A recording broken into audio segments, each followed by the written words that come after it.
પાટણના મલ્હાર બંગલોઝમાં ચોથા નોરતે માતૃપિતૃ વંદના કાર્યક્રમ રાખ્યો. નવરાત્રીની તડામાર તૈયારીઓ વચ્ચે ખેલૈયાઓ મન મૂકીને ગરબે ઘૂમી રહ્યા છે. ત્યારે પાટણ શહેરની અંદર આવેલ મલ્હાર બંગલોઝ ખાતે પણ તમામ રહીશો દ્વારા એક પારિવારિક ભાવના સાથે નવરાત્રીની ઉજવણી કરી રહ્યા છે.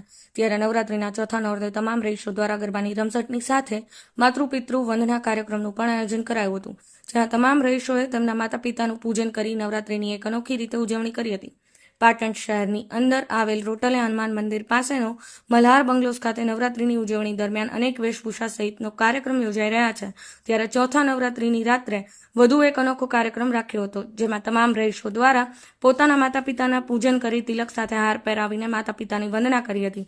ત્યારે વધુમાં મલ્હાર બંગલોઝ ખાતે દર વર્ષે યોજાતી નવરાત્રી દરમિયાન સોસાયટીના દરેક પરિવાર એક જ રસોડે પ્રસાદ લઈને પારિવારિક સંબંધો સાચવી રાખે છે.